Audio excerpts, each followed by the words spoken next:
Pues como conflicto, aunque realmente tenemos el patrocinio de Coloplast, ellos en ningún momento influenciaron con el desarrollo, el contenido pues, de esta charla.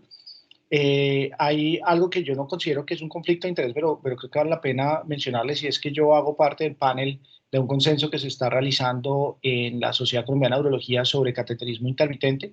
Y aunque yo no voy a exponer el resultado final de este consenso, pues gran parte de lo que se presenta en esta charla tiene que ver con la bibliografía que se ha revisado. Y de acá viene una explicación también un poquito de lo que vamos a hacer.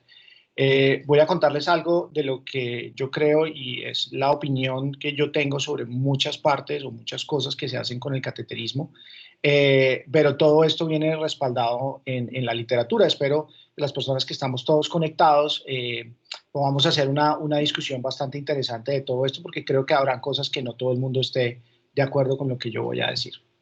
Bueno, muy bien, acá para mostrarles un poquito cómo vamos a movernos el día de hoy en esta charla, vamos a hablar de algunas definiciones para que todos estemos en la misma página cuando hablemos, porque la terminología acá es muy variada y hay cosas que no todo el mundo le significa lo mismo. Vamos a revisar rápidamente cuáles son las indicaciones en dónde debemos hacerlo y, por supuesto, pues tenemos que hablar de cuándo no se deben realizar. Algunas generalidades de nuestro entorno, para los que, pues, digamos, estamos conectados acá en Colombia, pues hay cosas que nos aplican solamente a nosotros.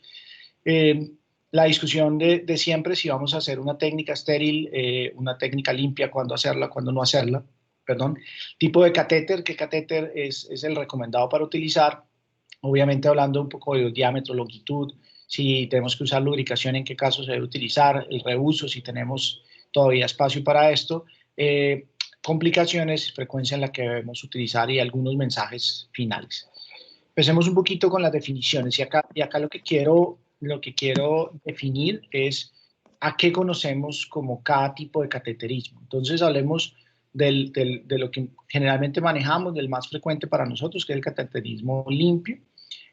Realmente lo que debemos hacer es un aseo genital, debemos hacer un aseo de nuestras manos. No se recomienda el uso de guantes, en algunos lados vemos que pueden haber guantes y se van a utilizar guantes, son guantes que no son estériles. Y básicamente lo que esta técnica quiere decir es, vamos a hacer muy buen aseo sin necesidad de utilizar ningún elemento que esté estéril para realizarlo.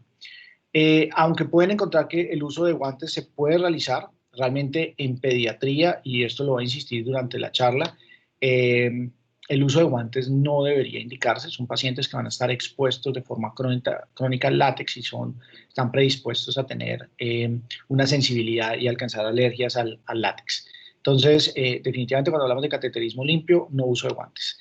Esta otra definición que voy a ir también en la charla a irla metiendo ahí, y es el cateterismo aséptico. Este es aquel que utiliza un catéter estéril.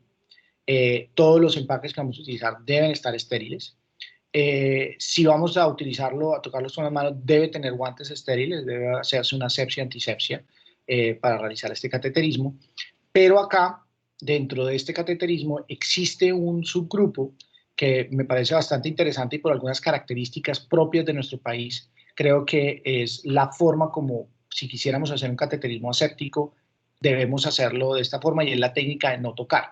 Es aquella en la que no utilizamos guantes, utilizamos obviamente muy buen aseo, y el empaque debe facilitar el uso y la manipulación del catéter sin un contacto, digamos, con nuestras manos, que obviamente no tienen guantes estériles. Y creo que es importante en nuestro medio, de nuevo, uno, por el no uso de guantes, que deberíamos evitar, o guantes de látex son los que no deberíamos usar, y dos, por el uso del lubricante. Cuando hablemos de lubricación les voy a contar algunas cosas que están recomendadas y que localmente es muy difícil para nosotros hacerlo en cuanto al lubricante.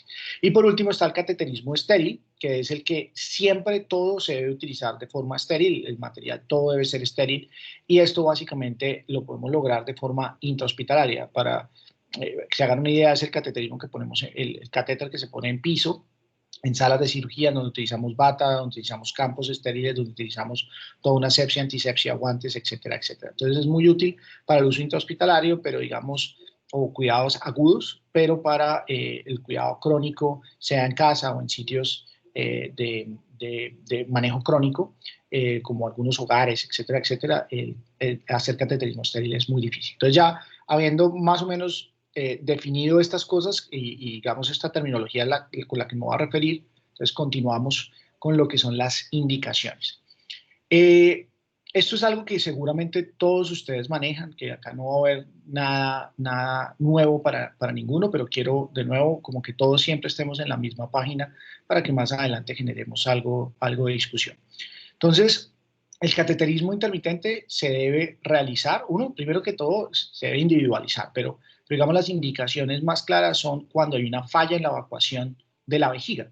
Esta falla evacuatoria puede ser completa, ¿sí? O puede ser parcial, y ya parcial empezamos a definir a qué pacientes yo sí le voy a indicar el cateterismo, una vez obviamente agotado otras opciones que tenemos para mejorar el vaciamiento de la vejiga.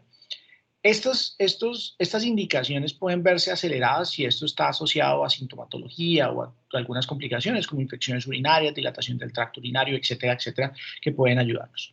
En pediatría y creo también en adultos, obviamente, el cateterismo muchas veces nos puede ayudar no solamente al vaciamiento, sino a mejorar la calidad de vida de nuestros pacientes. Entonces, a veces no está ligado solamente al vaciamiento como tal, aunque generalmente estos pacientes van a tener un problema de vaciamiento, sino también a mejorar las condiciones de nuestros pacientes.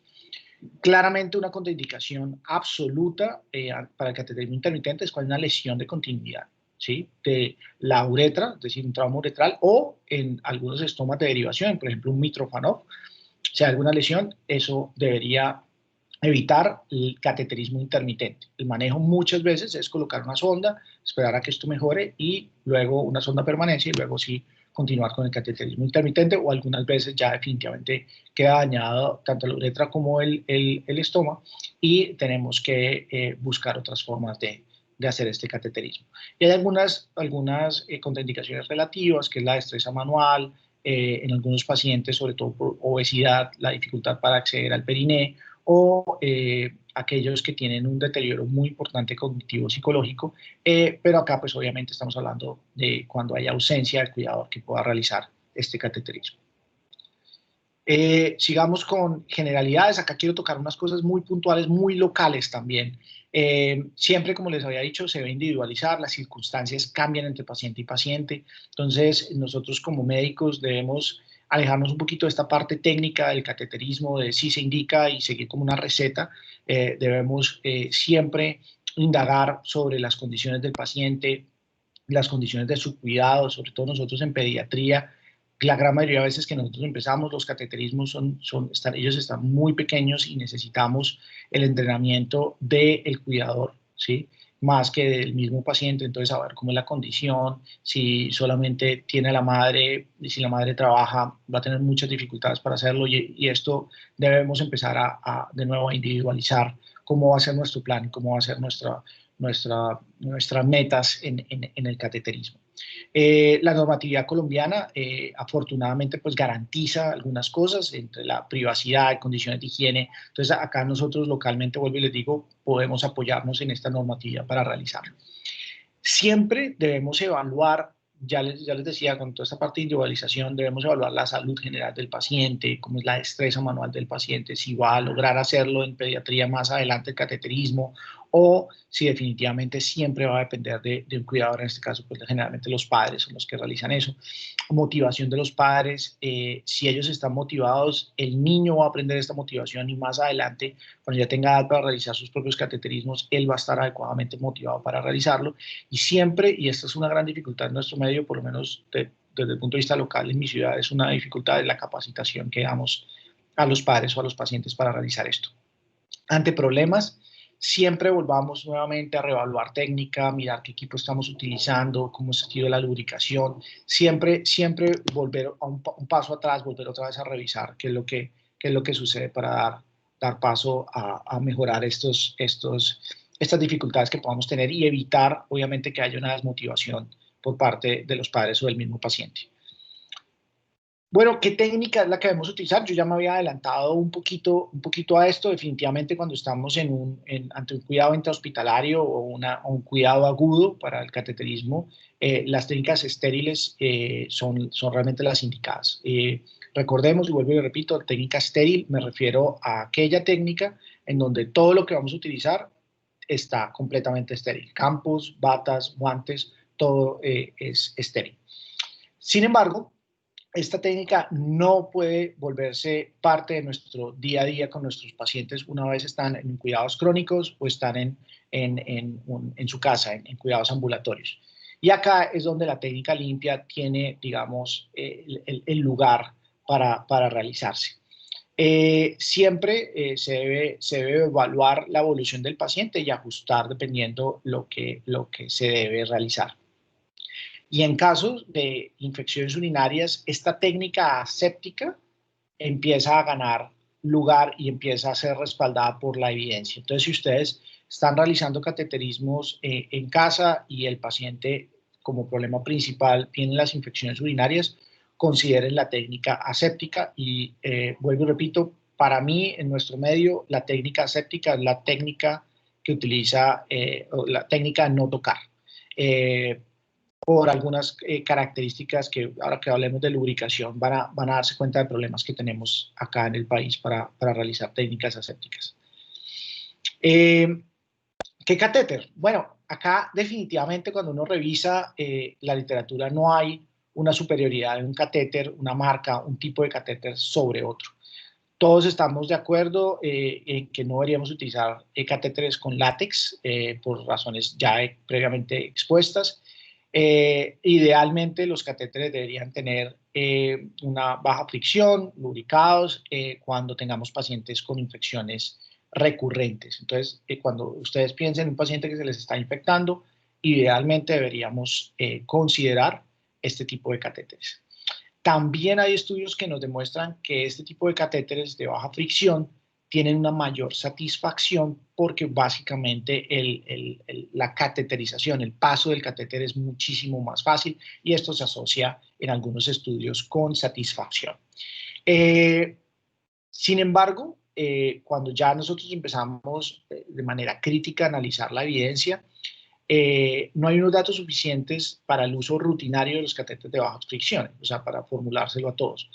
Pero deberíamos considerar algunos efectos positivos de estos catéteres. Y lo que se ha demostrado ha sido menos infecciones urinarias, menos trauma, entonces eso digamos, se refleja en disminución de la hematuria microscópica y a largo plazo menos estenosis de la uretra. Para pediatría tenemos que mirar qué opciones tenemos y definitivamente cómo vamos a manejar nuestros pacientes en cuanto a la longitud de los diámetros. Y básicamente, a grandes rasgos, uno debería tener un catéter que sea lo suficientemente grande, ¿sí?, en diámetro para permitir un drenaje adecuado de la vejiga, manejar los residuos o manejar los detritos urinarios, pero lo suficientemente pequeño para evitar ese trauma uretral que pueden tener los catéteres. Recordemos digamos, esa percepción que tienen algunas personas, algunos cuidadores, incluso algunos médicos o personal de salud, por no limitarlo solamente a medicina, que los catéteres pequeños son los mejores. Recordemos que los catéteres pequeños, uno, no drenan adecuadamente y dos, se doblan fácilmente y pueden también causar trauma. Entonces sí debemos individualizar y debemos buscar el diámetro y la longitud ideal para nuestros pacientes. En mujeres tenemos longitudes, digamos, ideales para ellas de 20 centímetros, que permite que sea mucho más fácil la manipulación, porque al ser más cortos, tienen menos posibilidad de que se doblen. Entonces las mujeres pueden fácilmente manipularlo para hacer su cateterismo uretral. Y en pediatría tenemos también catéteres, digamos, ajustados a esta longitud, y en niños más grandes podríamos incluso, adolescentes, podríamos considerar ya tamaños similares al del adulto, que es de 40 centímetros. Esta es una tabla que resume un poco, digamos, cómo escoger este diámetro. Yo realmente no la conocía, haciendo la búsqueda fue que me encontré con ella. Yo personalmente intento iniciar con 8 En niños muy bebecitos o pretérminos, 6 es una buena opción y digamos entre 8 y 10 es lo que me voy a mover durante la infancia, lo que es el estado prepuberal, y una vez empieza la pubertad, ya empiezo a ir poco a poco subiendo hasta un límite de 14. Ya básicamente con 14 French, ahí es donde voy a parar ya de forma postpuberal. Eh, Como les digo, comercialmente tenemos la posibilidad de escoger en algunas longitudes, pero con las catéteres o las sondas de Nelaton, todas vienen estándar en la misma longitud, que creo que es 40 centímetros. Entonces, dependiendo de cómo ustedes vean la facilidad para hacer el cateterismo, y les voy a contar, digamos, un ejemplo que me pasó, un caso que me pasó, una adolescente que tenía muchas dificultades para realizar el cateterismo, pues con todas las complicaciones que esto trae, infecciones urinarias, eh, eh, incontinencia y pues obviamente un deterioro importante de su calidad de vida. En algún momento incluso se consideró la realización de un Mitrofanov y luego ya hablando un poco más, digamos, de forma calmada, logrando una mejor historia clínica, nos dimos cuenta que era un problema más de manipulación y cambiamos el catéter y con eso ella está teniendo una muy buena evolución, y obviamente se evita, digamos, una cirugía abdominal que podría ser innecesaria y que solamente teníamos que ajustar el tipo de catéter que se estaba realizando. Entonces, a veces suena fácil como formular lo mismo, pero si a veces individualizamos, nos damos cuenta que algunos pacientes pueden beneficiarse de algunos tipos diferentes de catéteres. Viene un punto que me parece a mí que sonaría muy lógico pensar que lo dominamos muy bien, pero hay varias cosas que me he encontrado en los diferentes sitios donde ejerzo que a veces no está muy claro. Entonces, acá quiero, y subrayé, digamos, dejé esto en negrilla, y es la lubricación siempre debe usarse. Y debe ser adecuada además, porque no es solamente un poquito, o sí.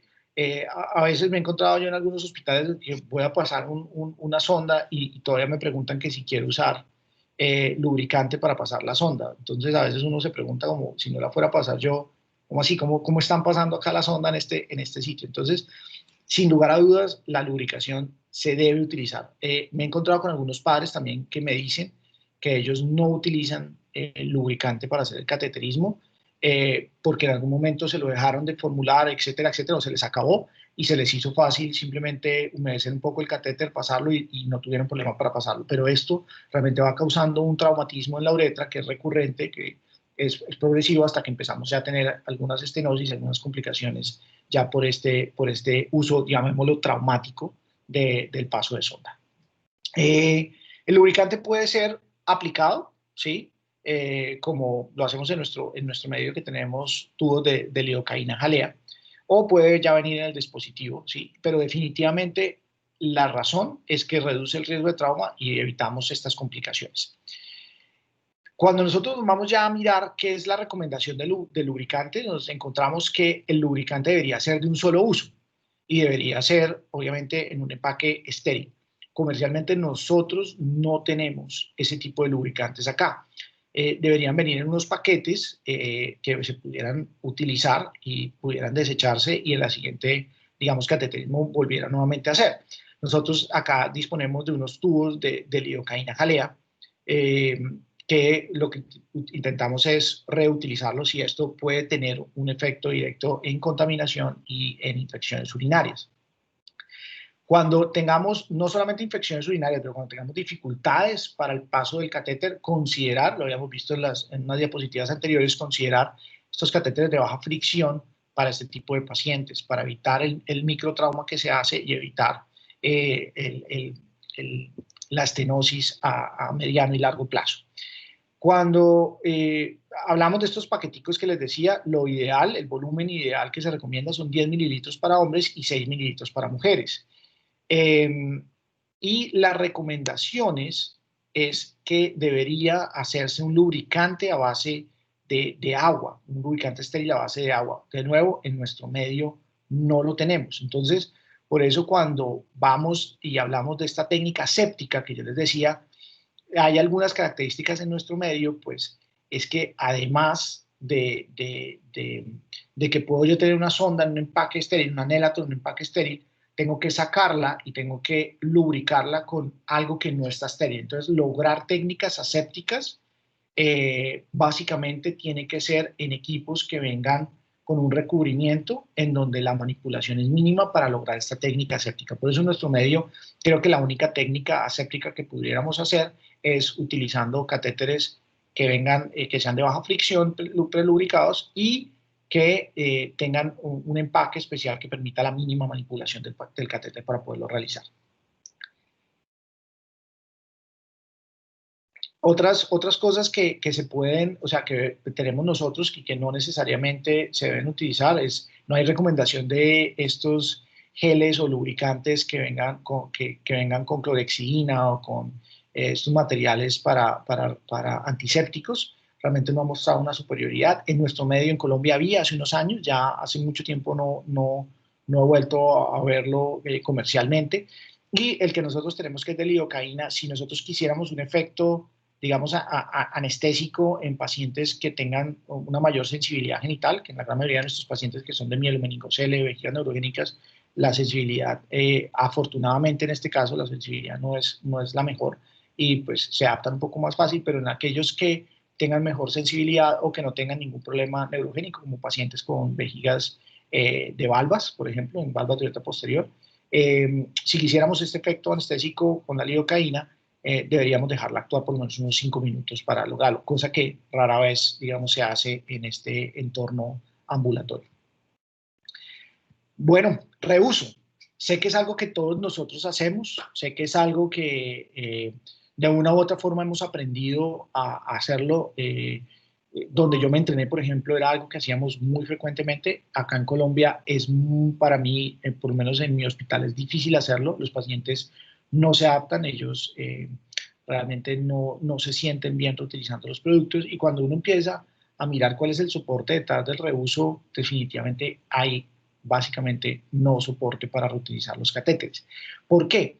Pues esto es una práctica no autorizada. Si nosotros miramos estos catéteres, si vamos a mirar la recomendación comercial del distribuidor, todos los distribuidores de que tienen estos empaques, como vienen estériles, no recomiendan su uso. Entonces, además, el INVIMA prohíbe reutilizar este tipo de insumos. Entonces, ya con eso empieza uno a decir, bueno, acá ya me queda para mí difícil soportar que debamos hacerlo. Y cuando empezamos a mirar, bueno, qué protocolos existen sobre el reuso, cómo debemos limpiar, cómo debemos lavar estos catéteres, cómo debemos guardarlos, no, realmente es muy poco. O sea, no encuentra uno realmente un buen sustento para decir, venga, mire, si ustedes quieren hacerlo, háganlo así. Entonces, información sobre el reuso hay muy poco y lo que hay casi que nos dice, venga, no hay un soporte para realmente considerar o recomendar hacer el reuso. Sé que se hace, yo tengo algunos pacientes donde lo hago, yo de nuevo era de la escuela en donde se debe reutilizar y me encontré culturalmente acá en Bucaramanga en donde los pacientes no se adaptan, no les gustan, ellos desean que se les dé un catéter por cada uso. Entonces, a esto lo dejo un poco abierto a la discusión, más adelante para que hablemos algo, si alguien tiene experiencia o algo, pero definitivamente no hay un soporte que desde el punto de vista, digamos, en la literatura que nos apoye en esta práctica. ¿Cómo debemos hacer el cateterismo? Y esto es, digamos, mi pelea del día a día cuando empezamos a ordenar el cateterismo en el ambiente hospitalario. Generalmente, digamos, el personal de salud que empieza a manejar esto, cometen a veces el error de formular el cateterismo como una receta médica. Entonces, realizar cateterismo intermitente cada 4 horas, cada 6 horas, cada 8 horas. Y esto definitivamente no obedece a una dinámica vesical, esto no obedece a algo lógico de cómo funciona la vejiga. Entonces, yo considero que la frecuencia del cateterismo debe estar indicada médicamente. O sea, la persona que dice, venga, yo quiero que mi paciente le iniciemos un esquema de cateterismo intermitente, debe sentarse a decir qué catéteres, qué características y cómo vamos a realizar, con qué frecuencia vamos a realizar estos cateterismos, y debe tener además unas metas que queremos alcanzar. Entonces yo digo, yo quiero realizar estos cateterismos con este catéter a esta frecuencia, y mi plan, mi meta es que alcancemos estas cosas y estas otras para ajustar dependiendo de lo que vayamos encontrando. Entonces, siempre individualizarlo, ajustarlo a las necesidades del paciente. Muchas veces, dependiendo del deterioro neurológico, algunos pacientes, algunos niños que tienen una parálisis espástica, que están neurológicamente muy comprometidos, mirar las necesidades no solo del paciente, sino del cuidador. Muchas veces cuando indicamos cateterismos intermitentes en estos pacientes que están muy deteriorados, no vamos a, obviamente si hay una indicación médica, digamos, importante como el deterioro del tracto urinario, infecciones urinarias, es válido, pero muchas veces cuando queremos mejorar algunas cosas en su calidad de vida, no nos damos cuenta y estamos deteriorando la calidad de vida del cuidador, que además tiene una carga y va a tener una carga muy importante por muchos años adelante. La realización de este cateterismo y el ajuste de la frecuencia, yo siempre recomiendo un diario del cateterismo. En algunos lados está el diario miccional, lo dejé. A mí ese nombre casi no me gusta porque el diario miccional para mí es algo completamente diferente, pero sí se debe realizar un diario del cateterismo, en donde mínimo se debe incluir la ingesta de los líquidos de nuestro paciente, qué volumen está evacuando por cada cateterismo y si presenta escapes de orina o no entre los cateterismos. En cuanto a la ingesta de líquidos, digamos, no hay un valor estándar en niños. Lo ideal es que no hayan unos gastos muy altos, no hayan gastos por encima de 3 mililitros kilogramo hora. En algunos ambientes hospitalarios, en pacientes, por ejemplo, después de que les hacen una corrección de un mielomeningocele, a veces llegan con gastos muy altos y cuando uno empieza a hacer cateterismos se encuentra que es muy difícil mantener una adecuada frecuencia que sea obviamente fisiológica, llamémoslo así, que sea algo adecuado para el cuidador. En este caso generalmente lo hace enfermería, porque tienen que hacer cateterismos muy seguidos para mantener un adecuado digamos, volumen. Y a veces en esos casos uno dice, no, esperémonos un poquito, si pienso que es necesario el cateterismo, le dejo una sonda un par de días mientras el gasto empieza a descender a unos niveles más fisiológicos, y luego sí ya empezamos el esquema de cateterismo intermitente. Muchas veces no se necesita empezar cateterismo una vez y podemos esperar a que estos gastos mejoren, pero definitivamente tiene que ser algo dinámico, no puede ser algo completamente estático, fijo, y vuelvo y repito, que sea como una receta. Siempre los volúmenes se deben calcular según la capacidad vesical ajustada al peso en niños muy pequeños o a la edad ya en niños mayores de 2 años. Recordar que pacientes neurológicos la capacidad está reducida entre un 20 y un 25%. Generalmente yo la calculo en un 20% para empezar a manejar esas capacidades. El cateterismo lo ajustamos en el día, ¿sí? Día siendo desde que nos levantamos hasta que nos dormimos, y ahí más o menos dependiendo de los volúmenes, yo generalmente empiezo 4 cateterismos y voy ajustando dependiendo del volumen, siempre intentar que el último sea antes de irse a dormir, y recordar siempre que si nosotros empezamos a encontrar cambios bruscos en los volúmenes o que el paciente venía muy bien y luego empieza a escapar entre cateterismos, siempre devolvernos. Esto siempre es así, devuelvan, reevalúen nuevamente, si ya no están llevando el diario porque íbamos como en velocidad crucero, íbamos súper bien, vuelvan a pedir el diario y sentémonos otra vez, reevaluemos y reajustemos. La urodinamia, y acá yo pongo la mano en el pecho, yo no la ordeno siempre, no a todos los pacientes, incluso pacientes neurogénicos, no a todos les ordeno urodinamia. Considero que la urodinamia es muy difícil de interpretar, por lo menos acá en mi medio es muy difícil que la realicen. Yo no la realizo, entonces interpreto la que hacen en otros sitios y a veces es difícil interpretarlo, pero es muy útil y no quiero dejar el mensaje de que urodinamia no. Eso lo vimos en otras charlas a las que nos invitaron y es muy interesante, y obviamente hay varias escuelas.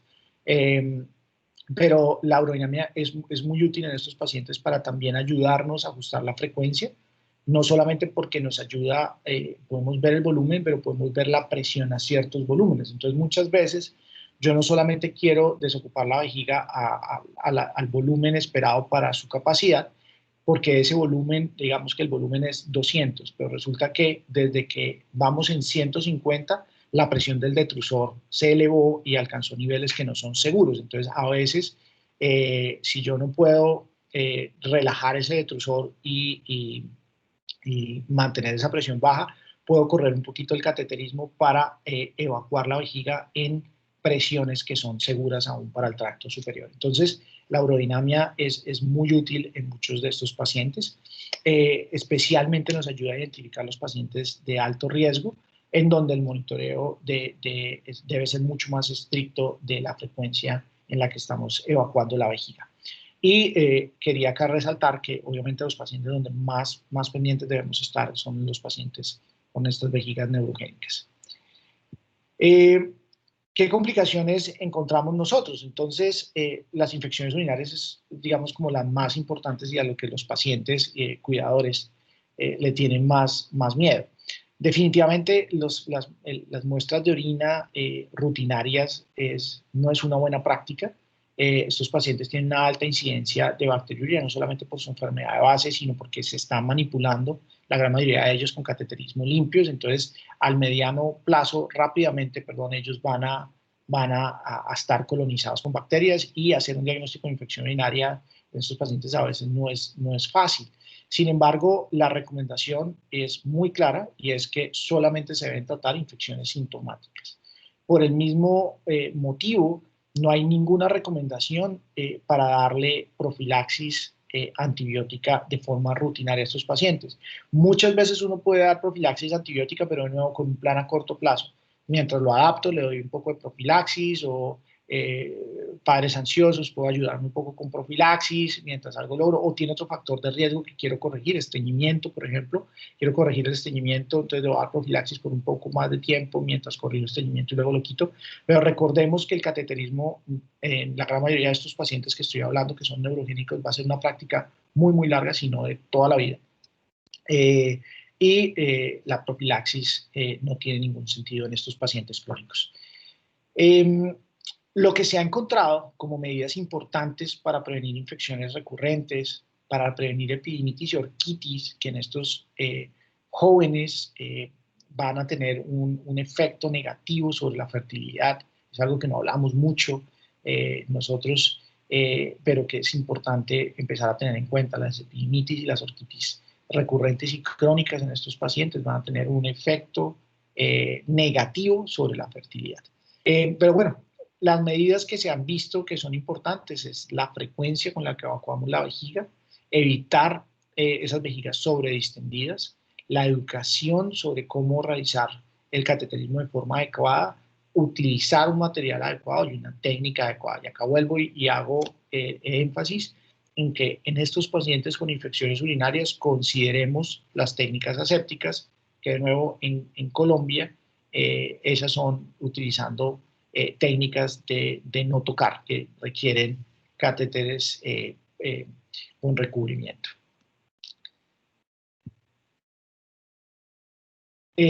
Siempre cuando tengamos nosotros pacientes en velocidad crucero que van perfecto, adaptados, y algo pasa, sea deterioro del tracto superior, sea infecciones urinarias, sea aparición de escapes entre cateterismo, devolvámonos, revisemos técnicas, revisemos materiales, hagamos nuevamente el diario, volvamos a mirar qué es lo que está pasando.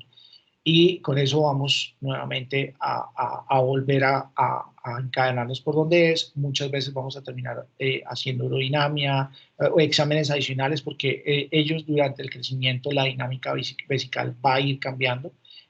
Muchos de estos pacientes durante el crecimiento pueden incluso presentar con médula anclada. Entonces, siempre la revaloración es importante, el diario primero, y si vemos que algo no está bien, la urodinamia estaría muy indicada en estos pacientes.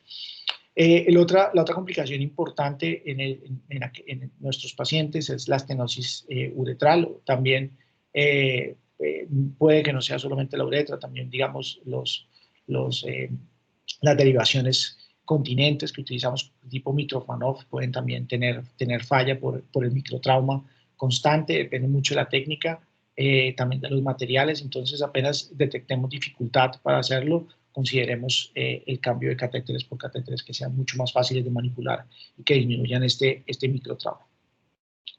Bueno, muy bien.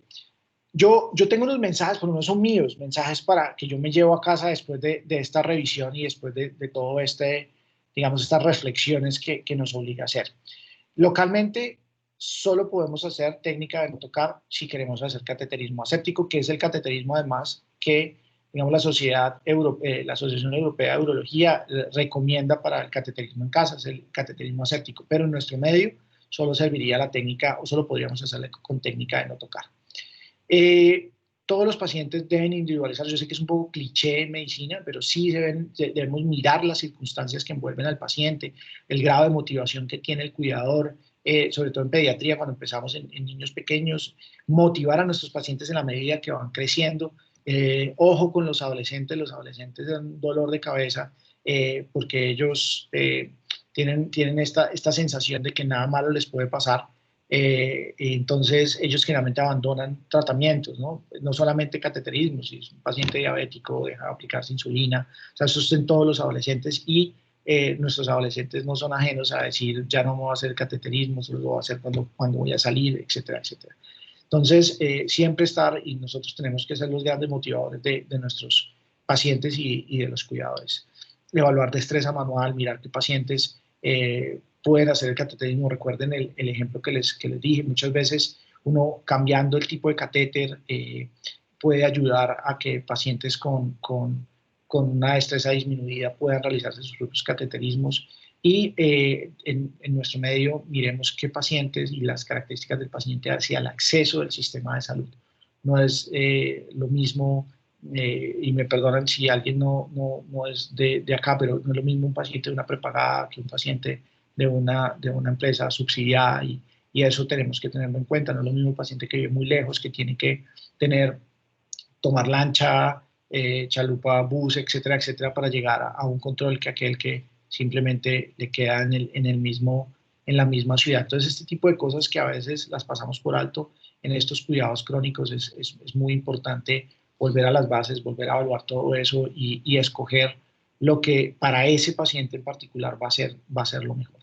Además, esto es dinámico, esto no es de una sola fórmula y siga reformulación. Hay un hospital donde yo trabajo que no permite que nosotros hagamos este tipo de formulación, que lo haga, digamos, tienen contratados médicos que hacen reformulaciones y yo estoy absolutamente en contra, yo peleando con eso porque yo siento que esto requiere un afinamiento constante, ¿no? Esto no está funcionando. Yo muchas veces les pregunto a ellos, cuando ya van creciendo y me pueden ir diciendo más cosas como, ¿cómo le puedo ayudar? Ya tenemos confianza y yo, bueno, ¿qué más le puedo yo ayudar? ¿Qué más quisiera usted hacer? ¿Qué más? Y ahí uno empieza a encontrar algunas cositas que uno dice, no, venga, cambiemos esto y miramos cómo nos va. No funciona, listo, vámonos por este otro lado. Y así, esto es muy, muy dinámico, el cuidado de estos niños y especialmente con los cateterismos intermitentes.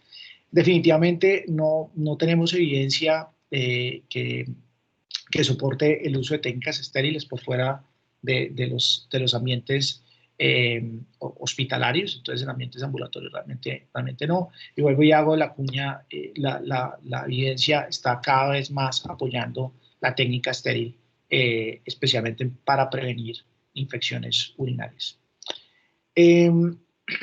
No hay realmente un catéter superior al otro cuando cogemos población general. O sea, cuando ustedes cogen a todos los individuos y decir, es que este catéter es mejor que otro, no.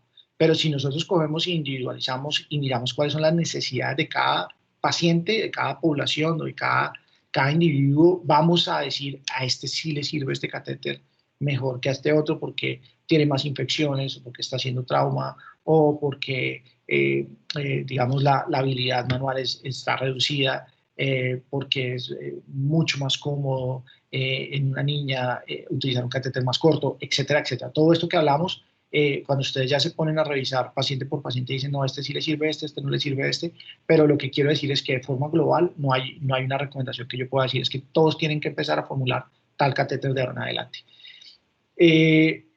Ya lo había mencionado y vuelvo otra vez, insisto, infecciones recurrentes, consideren catéteres de baja fricción, consideren técnica séptica que va de la mano con estos catéteres.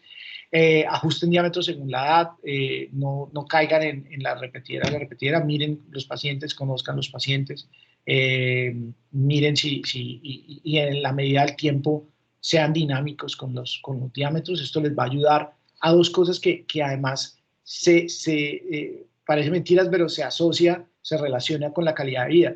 Estos pacientes a veces cuando uno no está activamente cambiando el diámetro, van a los baños a hacerse su cateterismo, no les gusta porque se demora mucho y entonces empieza el amiguito a decir, venga, este pelado va al baño y se demora mucho y empiezan a molestarlo y no les gusta. Cuando uno ajusta, ellos hacen un cateterismo mucho más efectivo, mucho más rápido y pueden desocupar la vejiga mucho mejor, a mayor velocidad y también manejar los detritos que tiene un efecto, obviamente, con esta colonización y, ¿por qué no?, con infecciones urinarias.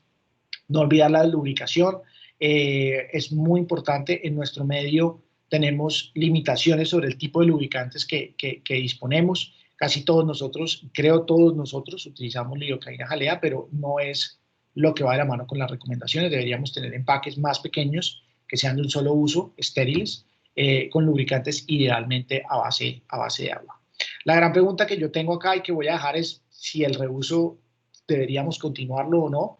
De nuevo, yo, aunque estoy muy educado y sesgado por mi entrenamiento en Toronto, donde muchos pacientes estaban en reuso, cuando miramos la literatura, realmente no hay mucho soporte y obviamente desde el punto de vista comercial, pues no hay mucho apoyo y localmente el INVIMA, que es lo que nos rige a nosotros, no lo recomienda. Entonces, no sé hasta qué punto uno podría tener una complicación y tener un problema porque no tiene un apoyo, digamos, legal, si se puede decir así. La frecuencia, creo que esto ya quedó claro, individualicémoslo, monitoricemos pacientes, especialmente aquellos con alto riesgo de estas vejigas de alta presión. La profilaxis, un gran no utilicemos profilaxis, recordemos solo tratar infecciones sintomáticas. Y con esto los voy a dejar. Este es, digamos, en nuestro medio, de nuevo en Colombia, tenemos posibilidad de formular estos catéteres lubricados de baja fricción, son PBS, entonces solamente requiere formulación y los podemos utilizar bajo estos códigos en nuestros pacientes.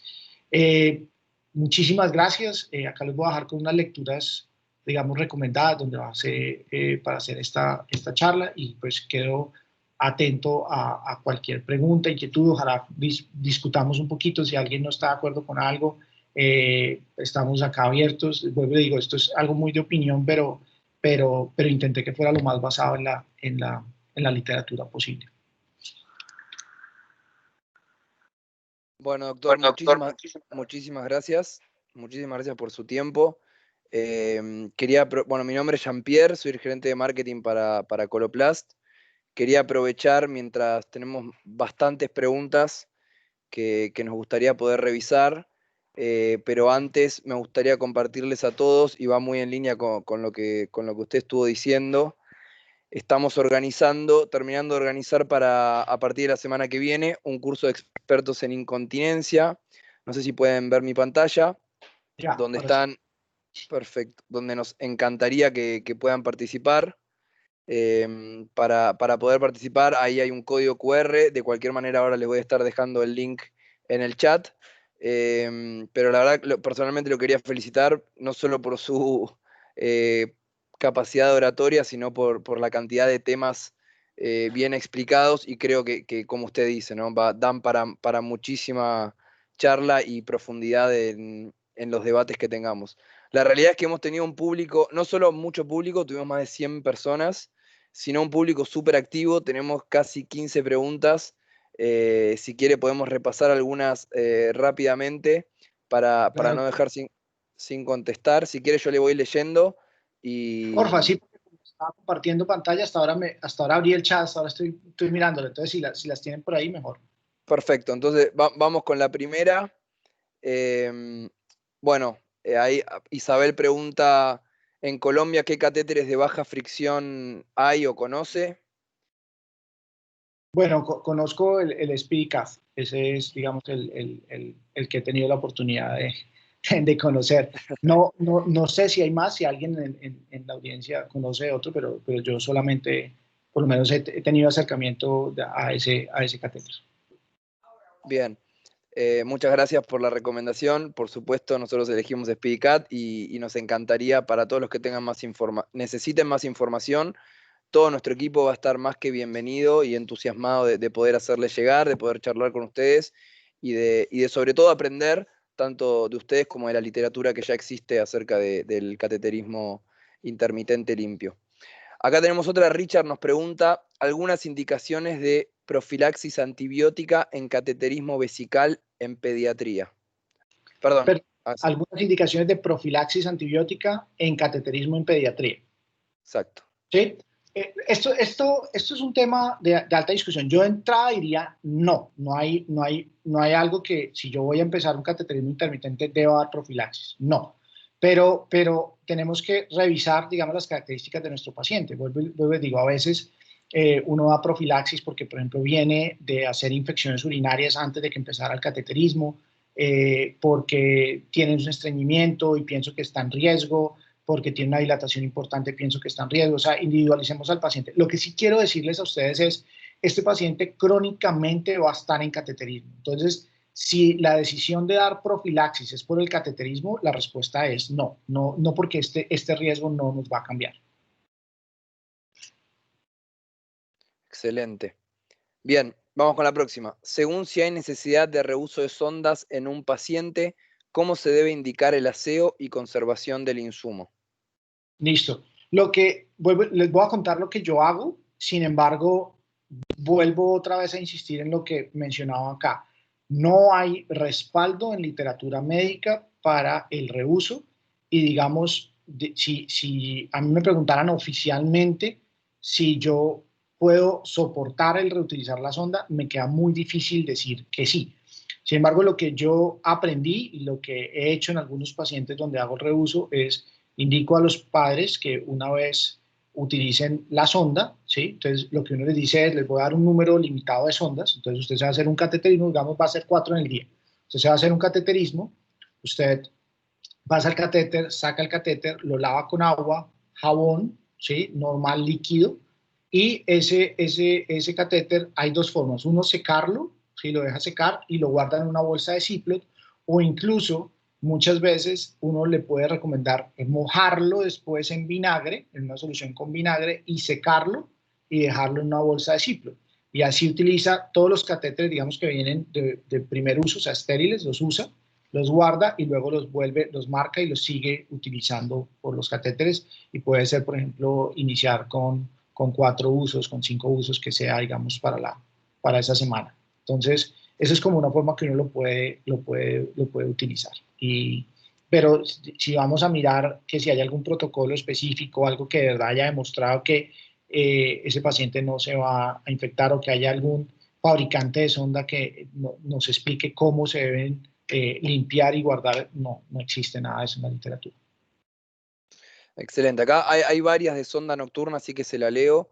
¿Qué impresión tiene dejar sonda nocturna permanente? Es muy válido. No, es muy válido, pero no es necesario para todos los pacientes.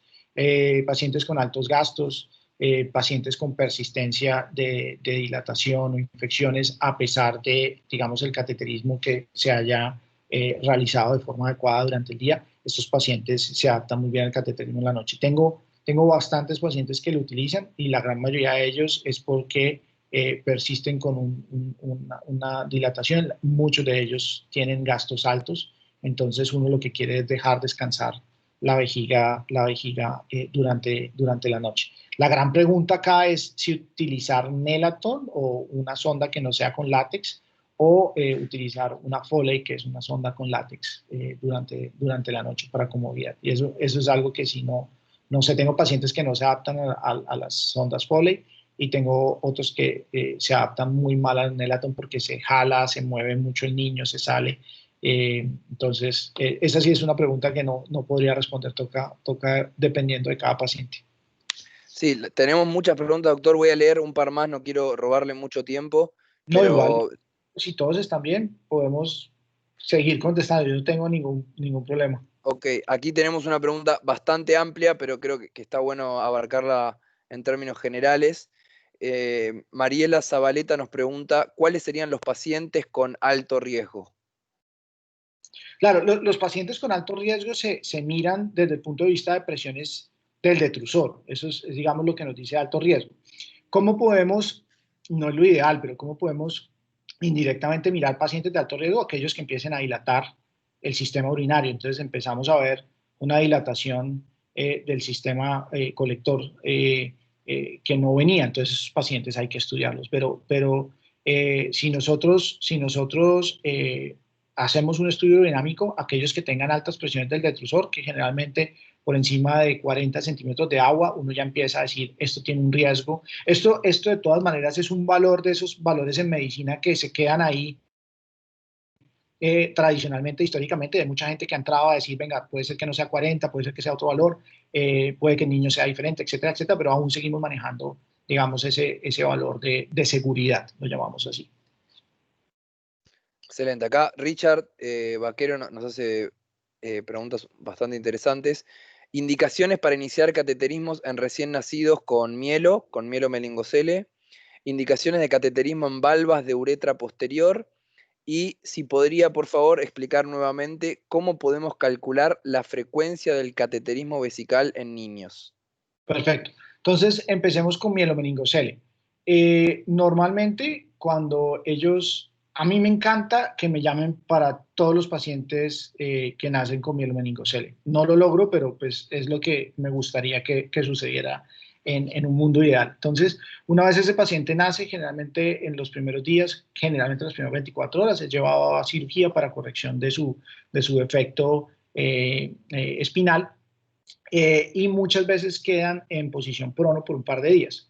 Entonces, cuando eso pasa, lo primero que les digo, si me llegan a llamar en ese estado, es esperen que el paciente esté en supino, le hacemos una eco y lo veo con la eco. Casi a todos, y le voy a decir 100% por intentar poner un número, les empiezo cateterismo intermitente, puede que muchos de ellos no terminen haciendo cateterismo intermitente, pero les empiezo para que haya una adaptación de la familia y el niño también empiece a acostumbrarse a hacerlo.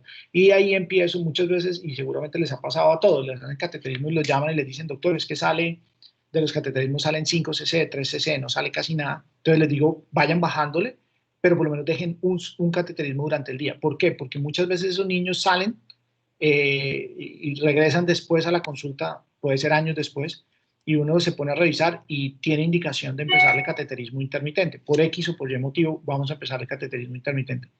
La lucha que uno tiene que hacer para que la familia y para que el mismo paciente vuelvan otra vez a aceptar o a adaptarse al cateterismo es muy, muy bravo. Entonces, sí, y siempre les explico a los papás, mire, puede ser que no necesitemos el cateterismo, pero eso lo vamos a ver más adelante. Y la verdad es que, aunque no es que nunca, no es que siempre los pacientes tengan cateterismo intermitente cuando están en mielomeningocele, sí es un porcentaje que no es el más alto.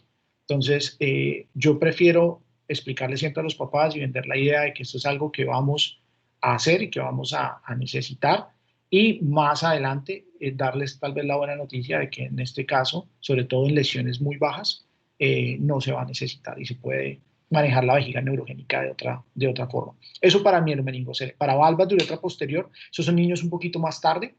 Recordemos que las valvas, cuando tienen vejigas de valvas, primero son unas vejigas como hiperactivas y luego esa vejiga se va rindiendo. Es una vejiga, no es neurogénica, pero es miogénica, o sea, es un daño del detrusor, del músculo. Luego se va volviendo flácida y queda como acontráctil, hipocontráctil. En algunos casos, no solamente queda, yo estoy haciendo como si fuera muy grande, ¿no? A veces queda chiquita, hipocontráctil, pero chiquita. Entonces, cuando uno ya empiezan estos niños a crecer, o sea, como 5 o 6 años después uno ya empieza a hacer el diagnóstico de que tiene vejiga de valva, cuando tienen falla evacuatoria, se debe realizar el cateterismo intermitente. Estos niños no son tan fáciles de manejar porque neurológicamente son normales y tienen sensibilidad. Entonces, el cateterismo en ellos, digamos, adaptarlos al cateterismo no es fácil. Y había una parte más de la pregunta que creo que se me escapa. Era Sí, mielomeningocele. Si podría explicar nuevamente cómo podemos calcular la frecuencia del cateterismo Claro que sí. vesical en niños. Claro que sí. Entonces, lo primero es calcular la capacidad esperada de la vejiga. Entonces, en niños muy pequeños, menores de 2 años, puede ser el peso por 7. Hay muchísimas formas de hacerlo. Yo les voy a contar la que utilizo. Peso por 7, eso nos da en mililitros. Y en niños ya por encima de 2 años es edad más 1, eso da en onzas, y por 30 para que den mililitros. Y en niños neurogénicos se calcula, se le resta un 20% de esa capacidad que nos da. Ya con esto, o sea, ya teniendo la capacidad esperada, yo empiezo a hacer cateterismos, ¿sí? Como les conté, yo hago 4 cateterismos y empiezo a ajustar si necesito más o necesito menos. ¿Qué me va a dar la frecuencia?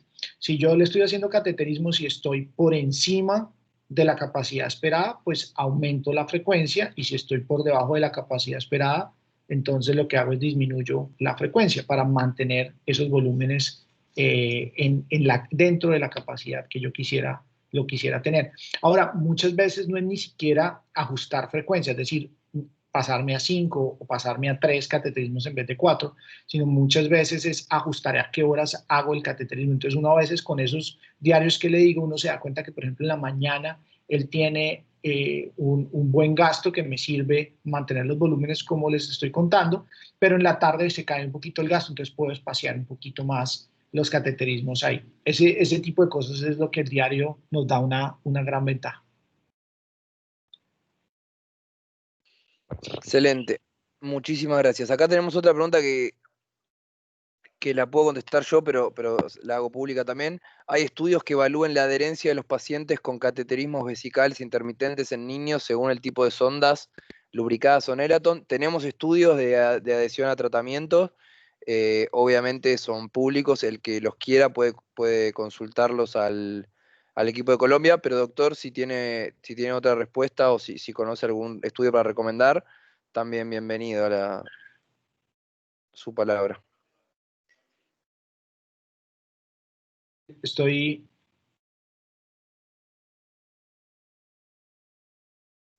¿Ahí me escucha? ¿Aló? ¿Me escucha? Sí, ahí, sí. Sí, sí. Qué pena, me perdí, fue la pregunta. No hay problema. Sé que era de catéter, pero me perdí la Sí, pregunta. si hay estudios que evalúen la adherencia al tratamiento de los pacientes con cateterismos vesicales en niños según el tipo de sondas lubricadas o Nelaton.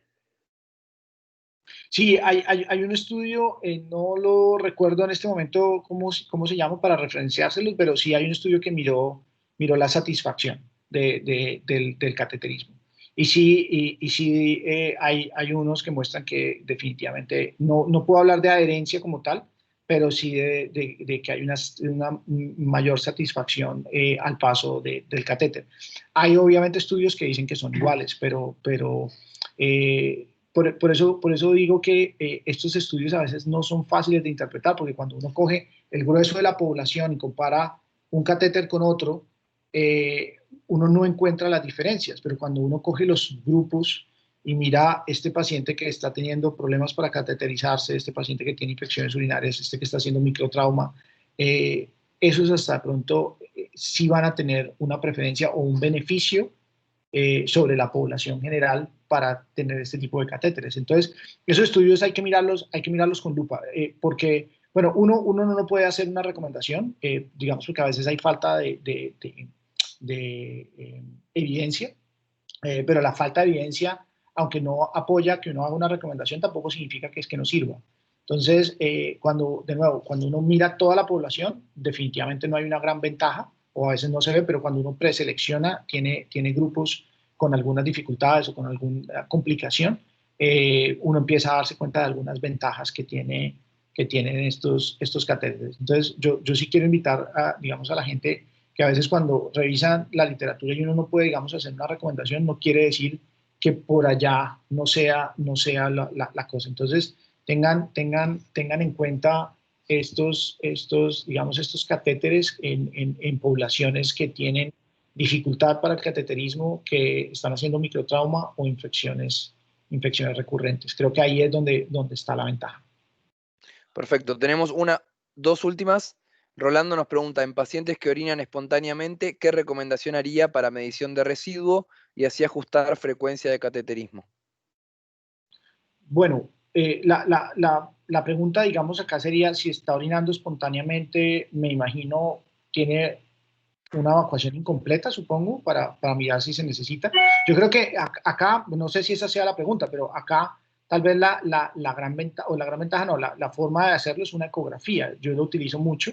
En Toronto teníamos escáneres vesicales, que era mucho más fácil o mucho más asequible, pero acá a veces solicito la ecografía para tener la valoración del residuo postmiccional. Aquellos que tienen ecógrafo en el consultorio, que cada vez es más frecuente, lo pueden realizar muy fácilmente.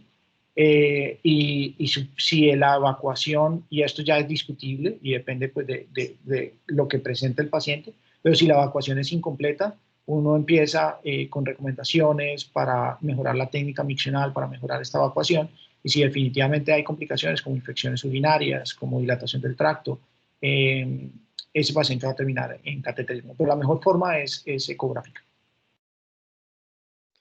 Perfecto. Yo ahí vuelvo, veo que hay muchas preguntas, algunas de marcas, etcétera, que quizás no son para que el doctor quiera o no compartir. Por eso me parece atinado compartirles nuestro equipo. Si quieren sacar un screenshot de la pantalla por país, nos pueden contactar sin ningún problema. Yo acá les estoy dejando en el chat el link para inscribirse al curso de experto en incontinencia, todos más que invitados. Por supuesto que es gratuito y se va a extender durante todo octubre y la primera semana de noviembre, cada 15 días van a ser los encuentros. Bueno, le llegan muchos mensajes, doctor, de felicitaciones, de excelente ponencia, excelente disertación, muy completo. La verdad que de corazón le digo, mire que hemos organizado activaciones durante la pandemia, nunca un público tan activo. Creo que eso siempre es bueno. Yo les quería pedir un favor, si ya pudieran anotar los correos de Coloplast y si tienen alguna duda, no duden en contestar. Sí, estamos intentando hacer estamos todos en virtualidad, estamos todos en casa, lejos, no solemos salir mucho a la calle, intentamos de alguna manera acercarnos. Es algo sonso, pero quizás puede estar bueno. Los voy a invitar al que se anime a poder encender su cámara antes de despedirnos, para ver si podemos armar esto entre todos. Confírmenme si ven mi pantalla. Sí. Ahí está. Por favor, los invito a prender sus cámaras y nos vamos compartiendo el escenario. Muchas gracias a todos. Excelente. Muy bien. Ahí estamos.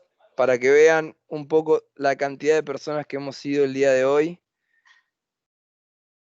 Muchísimas gracias, doctor. Muchísimas gracias a Muchas todos gracias. los que han participado.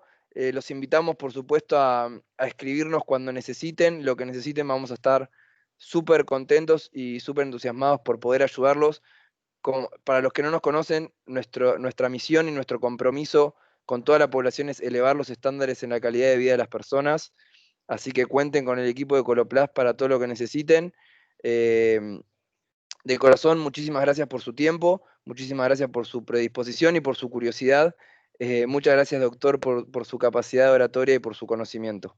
A ustedes Muchísimas gracias a todos y encuentran todos nuestros encuentros y activaciones en nuestro canal de YouTube. Nos encuentran